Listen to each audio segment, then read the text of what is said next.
안녕하세요. 군사돋보기입니다. 지금도 전차와 같은 기갑 전력은 전장에서 보병들을 압도하는 강력한 요새나 다름없는 무서운 전력입니다. 하지만 예전부터 보병에게도 이 전차를 격파할 수 있는 무기가 없었던 것은 아니고 화포보다 더욱 강력하고 정밀한 미사일이 등장하자 이제는 전차들도 마음 놓고 전장을 돌아다닐 수 없게 되었는데요. 바로 보병들이 가진 비장의 무기 대전차 미사일의 존재 때문이었습니다. 대전차 무기 중에서도 최강급의 성능을 가진 유도 무기가 바로 우리 대한민국에 있죠. 바로 형님격인 미국의 제블린 미사일마저 능가하는 성능을 가졌다는 대한민국 대전차 미사일 현궁입니다. 이스라엘제 스파이크 대전차 미사일을 참고해 개발된 현궁은 미국의 대전차 미사일 제블린보다 2배 이상 저렴하면서도 크기가 작아 운용이 쉬운데요. 그러면서도 유효 사거리, 관통력, 광학 성능, 탐지 및 추적 성능 모든 면에서 지금까지 개발된 해외 유사 무기체계인 미국의 제블린 대전차 미사일, 이스라엘의 스파이크 대전차 미사일보다 성능이 뛰어납니다. 그래서 여러모로 수출에 있어서도 다른 대전차 무기들보다 훨씬 유리한 입장에 놓여 있는 만큼 대박을 기대할 수 있을 만한 무기체계입니다. 그런데 이게 어떻게 된 일일까요? 우리는 분명 공식적으로 현궁을 대한민국 육군 내에 어디에도 수출한 적이 없다고 하는데 유튜브와 같은 영상 매체에서는 웬 사우디군이 현궁을 사용해 적들을 박살내고는 열라 하며 기뻐하는 영상이 적지 않게 올라와 있습니다. 어떻게 된 일인지 사우디군 외에 아랍에미리트 연합에서도 운용하는 것이 확인되고 있으며 예멘 후티 반군들도 우리가 만든 현궁을 사용하고 있는 것이 확인되었습니다. 특히 사우디군은 우리의 현궁을 가장 대규모로 사용하며 현궁의 뛰어난 실전 성능을 가장 적극적으로 확인시켜주고 있는데요. 이게 어떻게 된 일일까요? 지금부터 알아보겠습니다. 전문가는 아니지만 해당 분야의 정보를 조사 정리했습니다. 본의 아니게 틀린 부분이 있을 수 있다는 점 양해해 주시면 감사하겠습니다. 세계 최강의 대전차 미사일 현궁, 적의 전차를 파괴하기 위한 용도로 우리 한국은 중거리 보병용 대전차 미사일 현궁을 개발했습니다. 현궁이란 빛과 같은 화살이라는 뜻인데요. 이름처럼 현궁은 아주 치명적인 무기체계입니다.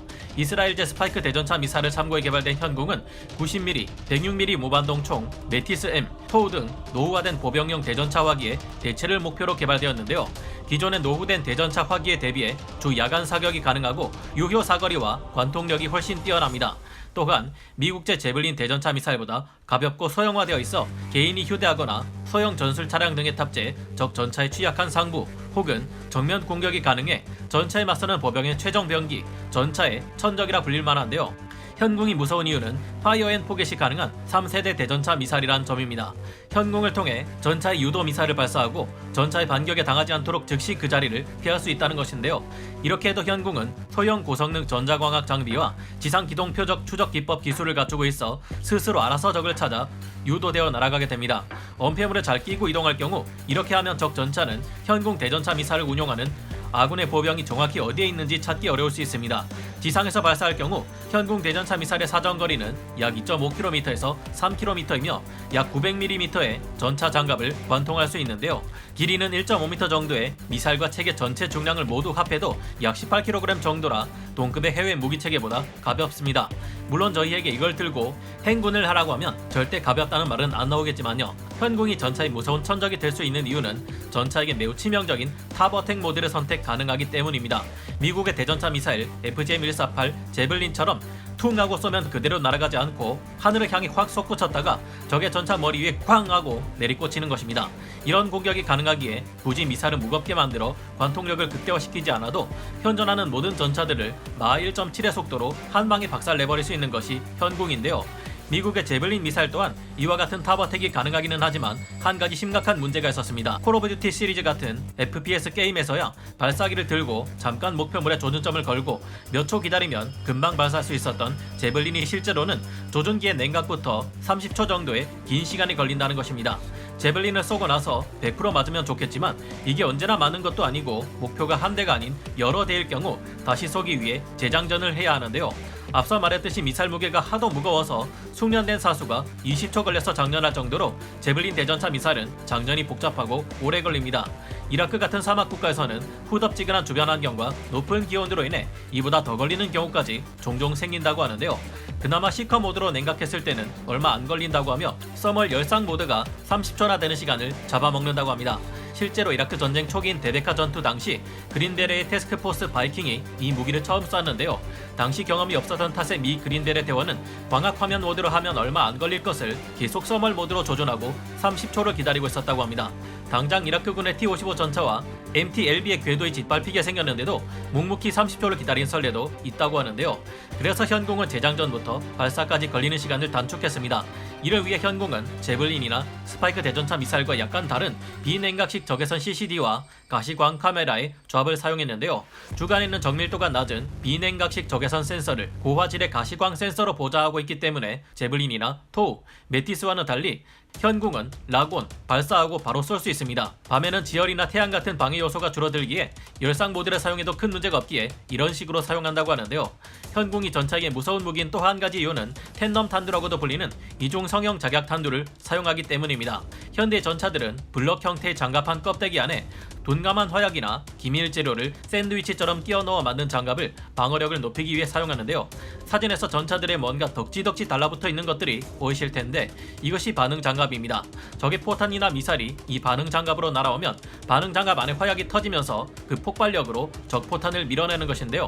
반응 장갑을 이렇게 덕지덕지 붙여 놓으면 성형 작약 탄두를 방어하는데 큰 효과가 있으며 중량이 증가하는 데 비해서 방어력을 크게 끌어올리는 효과가 있습니다.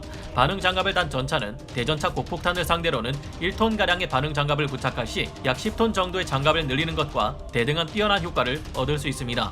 그런데 이런 반응 장갑을 무력화하는 것이 이중성형 작약탄두입니다. 이중성형 작약탄두는 성형 작약탄두 2개를 만들어 사용하는 것인데요. 이중성형 작약탄두는 전차에 충돌하기 전 첫 번째 선구 탄두 단체를 먼저 쏘아보내 반응 장갑을 파괴, 두 번째 주 탄두 단체가 반응 장갑이 파괴된 전차에 주 장갑을 관통하는 신기한 현상을 만들어냅니다.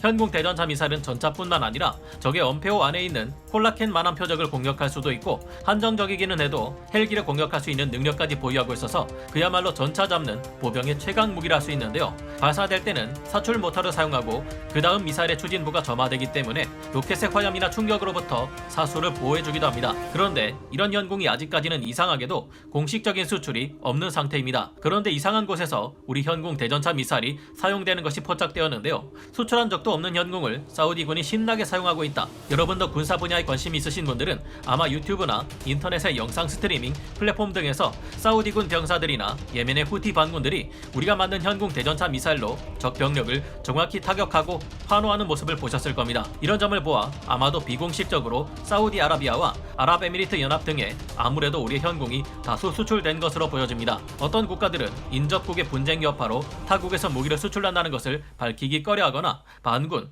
혹은 게릴라전을 감행하는 적군에게 자국민이 위협받는 사례가 있기에 이를 숨기는 경우가 있는데요. 현궁이 바로 이런 경우에 속하는 듯합니다. 놀랍게도 사우디아라비아군은 세계에서 가장 우리의 현궁 대전차 미사일을 활발히 사용하는 국가인데요. 2018년 6월 24일 제2차 예멘 내전에서는 사우디군이 사우스 코리아 ATGM이라고 언급하는 무기 현궁을 후티 반군 차량에 사격해 명중시키는 영상이 공개되기도 했습니다. 2018년 11월 15일에는 이란 혁명 수비대로부터 훈련받은 후티 고위 지휘관을 현궁으로 처치하는 데 성공했다고 알려져 대한민국이 아닌 사우디에서 현궁의 강력한 실전 성능이 검증되었다고 하는데요. 이후 사우디군 병사들은 대한민국산 현궁 대전차 미사일로 3km 거리에 이동 중인 적 오토바이를 명중시키는 모습을 보여줘 세계가 현궁의 우선 성능을 알 수 있게 되기도 했습니다. 야간 교전 상황에서도 사우디군은 우리의 현궁을 이용해 적의 목표물을 성공적으로 격파하는 영상을 공개했는데요. 이제 사우디군은 현궁을 사용하는데 아주 재미가 들렸는지 돈이 남아 돌아서 그런 건지 후티 반군이 있을 것으로 의심되는 곳마다 현궁 대전차 미사일은 마구 쏴제 끼기 시작했습니다. 참 그래도 현궁은 한 발에 약 1억 원을 호가하는 물건이고 막상 개발국인 우리 한국 육군에서는 현궁이 대대급 이상에만 대전차 무기로 배치되어 있다는 점을 생각하면 아이러니한데요. 당연히 우리 육군은 현궁을 전차 외 표적에 쓰거나 소부대 간의 전투에서 사용할 일은 없다고 봐야 하는데 사우디군은 심심하면 쏴제 끼고 있으니 놀라울 따름입니다. 역시 자원은 많고 봐야 하나 봅니다. 다만 문제는 누가 사우디군 아니랄까봐 후티 반군에게 우리에게서 도입한 현궁 대전차 미사일을 빼앗기고 있다는 것인데요. 그 덕분에 지금은 후티 반군들도 현궁 대전차 미사일을 쏴제 끼고 있으며 이들에게서는 또 다른 우리 한국 무기인 K4 고속 유탄 기관총이 발견되기도 했습니다. 후티 반군은 이란의 지원을 받고 있는데 이러다 우리 현궁의 기술이 이란, 혹은 그와 가까운 북한이나 중국 쪽으로 흘러들어가지는 않을까 걱정되기도 합니다. 그리고 이런 우리의 현궁의 입지를 중국산 대전차 미사일이 빼앗으려 하고 있다는데 정말 그렇게 될까요? 이에 대해서는 다음 시간에 알아보기로 하고 오늘 군사 돋보기 여기서 마치겠습니다. 감사합니다. 영상을 재밌게 보셨다면 구독, 좋아요, 알림 설정 부탁드리겠습니다.